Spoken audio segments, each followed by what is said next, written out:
Hello and welcome back to another YouTube video. Today I'm going to be doing my 14.4 jungle tier list servant of content. Like, subscribe, and let's get into it. So the main thing this patch is the Reksai adjustment. She is a lot weaker in her current state. They gave her a bunch of changes which kind of resulted in, she has faster movement speed in hard tunnels. She's kind of able to be a lot more active around the map. Her AoE knockup has returned on her W, but that has lost for slow.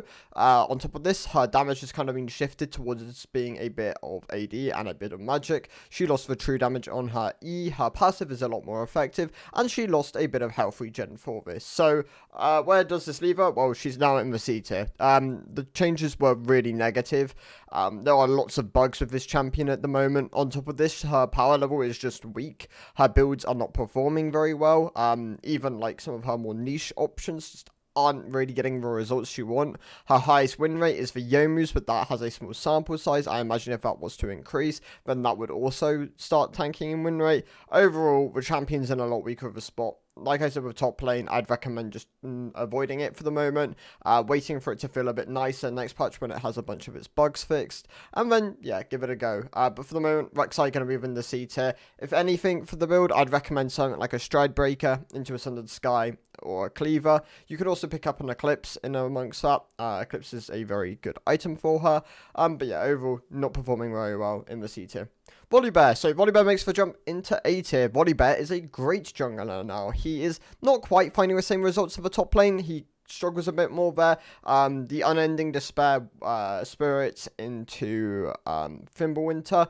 Just, it struggles into certain matchups where you don't really want the Unending Despair first, partially because it's just a pure armor, right? Well, it's an armor health item, and like into AP matchups, something like a Rumble or a Gwen does tend to struggle a bit more. But in the jungle, doesn't have the same problem. Both the Iceborne and the Sundered Sky build are very nice for him. If you are picking the right build in the right game, he is an S tier champion. But for the most part, lots of people are still going, just defaulting on Iceborne. I wouldn't recommend this. Give the Sundered Sky build a go. It is very good. Wouldn't surprise me if they do nerf the item next patch, however. But yeah, both builds very nice at the moment.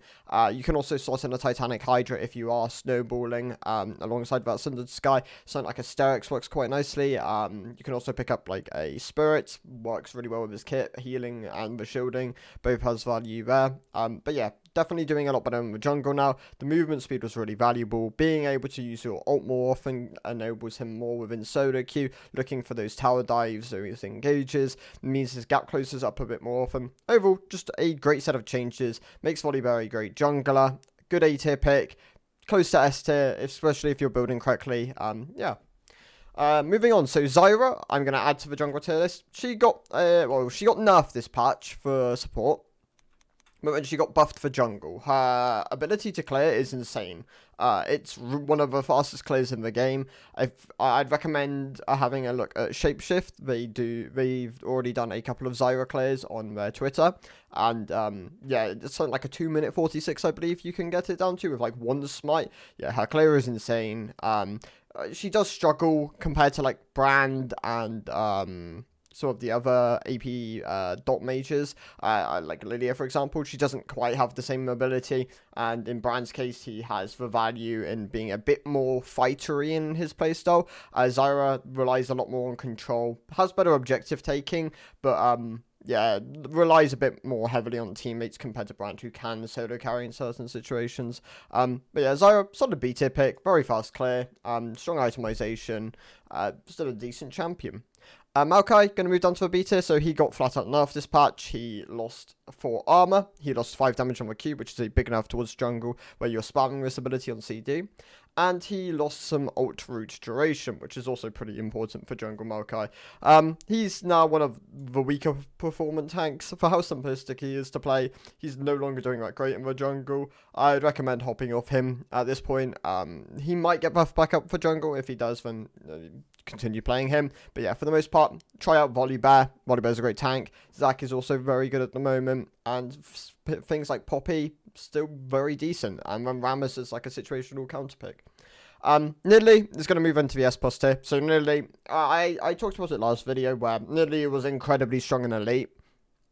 but she's still just incredibly strong in standard play as well. The E buffs were so big for her, and if you're going like the Lichbane picking up a Medjay's, you're able to snowball your advantage, She doesn't fall off anywhere near as hard. Like, that heal is so aggressive that you can, like, play for a carry and still be very useful. Yeah, Nidalee, great S plus tier champion. If you're proficient with a champion, she is omega broken. She is going to get nerfed next patch, which she does need. She's too strong. Yeah, kind of leads the way, especially in Elite. In solo queue, I'd still recommend maybe like an E, like lower, mid elo. I'd still recommend maybe something like an Eve as well. Eve is very strong, kind of sits next to Nidalee. And then Bel'Veth, of course. Bel'Veth is also very good. Talking about Yi, so Yi did get nerfed a slight bit this patch. The lethal tempo changes were overall net negative for him, but it wasn't enough to push him out the S plus tier. And in fact, another champion's going to be joining them. I'm actually going to have 5 in my S plus tier, and that's Briar. Briar is performing very well at the moment. Her bruiser builds are doing really well. You can still opt into lethality in certain situations if you do want to go that route, but I'd really recommend playing the bruiser builds. They tend to be a bit more safer now, and they still do they still do insane amounts of damage. If you're able to snowball, pick up, take your advantage, and then like carry the game, she is very powerful for that. Moving on, so KhaZix is going to move up into my S tier. KhaZix has kind of been creeping back up over the patches, as a lot of junglers have been nerfed. KhaZix has just been rising up and up and up. Some of the lethality options, like other lethality picks, have been nerfed a decent amount. The likes of Graves and Rengar did take hits in recent patches. And it kind of makes Carl and Kane like the 2 premier lethality assassins. Shaco is a bit more niche. I'd recommend putting a lot of games into him. But Shaco is also very strong. He can go VAP build. It's not really played that much anymore. But it still does exist. Like Cosmics, Leandri Cosmic, still an option there. But yeah, for the most part, you are playing lethality Shaco. All 3 of these very good lethality assassins. Moving on. So Zac is going to move down into the A tier. Zac is not performing as well as he was. I believe that like a lot of the meta does just kind of overwhelm him, especially if you're getting early invades against Zac. If you want to play Zac, I'd recommend mid or top. Both of these roles are very strong for Zac at the moment. He is S plus in top, and honestly probably even S plus in mid, at least S for sure. He also can be flex support, but for jungle it's probably his weakest role at the moment. He's more of an A tier pick. He's still very good, a solid tank option if you do need it, but the likes of Volibear also very good at the moment, very close to being S tier as well. Yeah, both very solid options. Nocturne also going to move down to the A tier. In fact, I'm going to put Volley up into the S tier. I think Volley can just sit at the back of the S tier. He's really good in the jungle for sure.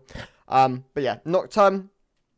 A lot of people are kind of griefing his builds. I would not recommend going experimental hexplate first on the Nocturne, even though it's by far and away his most popular item. Something like a Stride Breaker performs really well on him. There are certain games where you can go hexplate, of course. It does have value, but yeah, try something like the Stride Breaker. Give it a go, and then try some other build variations. There is lots of parts of his champion. He does really value that item, and yeah, don't default on hexplate as much as like most people are. It tends to be a solid option, but not a good default. Moving on, so Sejuani is going to move down to the C tier. Sejuani is just, other than Mundo, but when Mundo doesn't really see play at this point, Sejuani is the weakest jungle tank. She just got nerfed so heavily because of pro play last season, and even though she does still see some games in pro just because of her safety and like kind of her reliability, she's just not the pick for solo queue at the moment. I'd recommend some of the other tank options. I've already talked about like Volibear, Zac, Ramos, stuff like this. Yeah, Sejuani, more of a C tier pick at the moment. Doesn't do a huge amount of damage, slow to get going, doesn't have a fast clear speed, doesn't really scale as hard as a lot of the other options. Just no, but like the only real merit is she's a good anti-carry and has loads of CC, but that just isn't enough to kind of carry her at the moment. So yeah, she falls down into the C tier. And Naafiri, I'm going to move down to the D tier. Naafiri's just not a good jungler. People still play it, and I know it does have a fan base, but yeah, for the most part, I'd recommend not playing Naafiri jungle. It doesn't perform very well. It struggles against a lot of things, doesn't clear very effectively. And yeah, just play her in the mid lane or top lane. She tends to perform better in both those roles. Yeah, overall, those are my thoughts on the top lane tier list. So yeah, thank you guys for watching. I'll see you in the next one. Goodbye.